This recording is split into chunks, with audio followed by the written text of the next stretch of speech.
Ben oradan alayım, kardeş şeyinden. Şurada kardeşim ondan alayım. Aletini de şuradan bir komşudan alayım. Maraş'ta.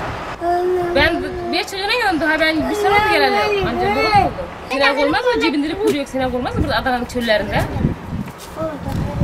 Su varsa, suyumuz var işte bir aletini geçelim. Suyumuz gereği, alayım suyu.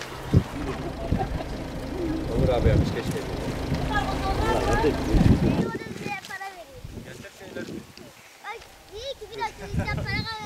Erkan getir ablanı. Gel Muhammed. Başka bir şeye çağırın. Nerede? Git bunu oradan çek abla. Çekebilirsin.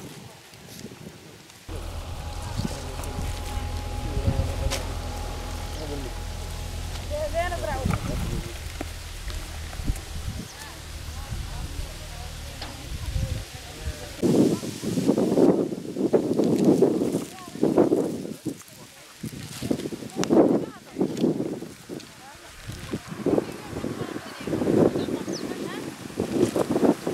Dilek kökünü iyice bastırın.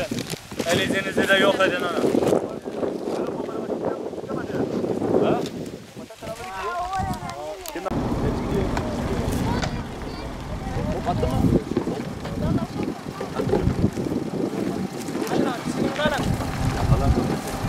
30-35 yılı geçti. Daha fazla ben tahminimce 30 yılı rahat geçti. Bu yeri geldi 100 kişi götürdük, çalıştık. Yeri geldi 200 kişi, yeri geldi 500 kişi, yeri geldi 15 kişi çalıştık, yeri geldi 20 kişi çalıştık ama ekmeğimiz davasıyla kimseye muhtaç olmamak için elimizden geldiği kadar devam ediyoruz. Edeceğiz de nereye kadar devam edebildiğimiz kadar. Ama büyük yetkililerden ben diyorum şu an benim en azından bir elektrik abonem, elektrik vesaireler çok iyi olur. Helal lokma çocuğumuzu, rızkımızı helal getirmek, akşam sabahtan gidip akşama çalışmak. 9. ayın birine geliyoruz. Sezonluk sürekli geliyor, çalışıyoruz. Yazlık işte devam ediyoruz. Ben de 3 kişiyiz kendi ailem. Toplamda 50-60 kişi oluyor, 70 kişi oluyor, 80 oluyor. Bazen 30'a düşüyor, 25'e düşüyor. İş durumuna bağlı hocam. Ekmek davası. Ekmek paramız için mücadele ediyoruz. Çorumuz çocuğumuz rızkını kazanmak için belli bir kimse muhtaç olmamak için elimizden geldiğince çalışıyoruz. Yazlı, kışlı. Akşam radyo yiyemiyoruz hocam.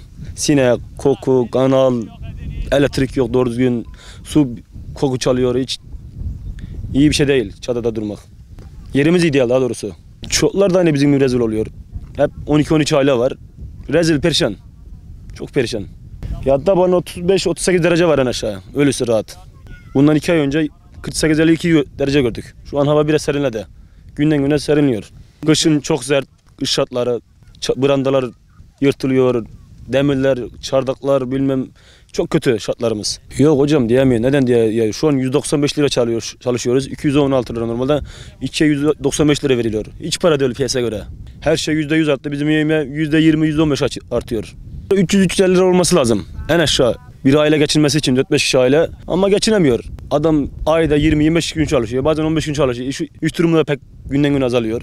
Durumu kötü. İyi diyekine. Yolun gelip de burada çadırda durmaz. Sıcakta durmaz, sinekte durmaz. Ama yok, durum yok. Fakirlik. Ya mecburluktan yoksa çaresizden hocam. Kimse kolay kolay evinde rahat etmeye buraya gelir mi? Gelmez kimse. Mecburluktan geliyoruz ekmek davasından. En azından bir konteyner olsa, bir pirketten ev olsa veya bir elektriğimiz olsa, doğru düzgün suyumuz olsa, bir yerimiz güzel olsa sıkıntı olmaz. O yüzden işçilerimiz de durmak istemiyor, çocuklarımız da hastalanıyor. Ama sabahın saldım 3 tanesini doktora. Demiş intihap bağladı, bağırsakları demiş rahat yer olacak. Hastane aldılar. Ha, yarın götüreceğim 2 tanesini. Hep çocuklarımızın durumları işler acısı. Sorunlarımız giderilmesi istiyorum. Sıcaktan ve soğuktan. Kışın soğuk durulmuyor. Yağış, rüzgar, çamur, dondan dolayı. Yazın da sıcaktan durulmuyor. Çadırda yaşanmaz. Yaşanacak günde değil.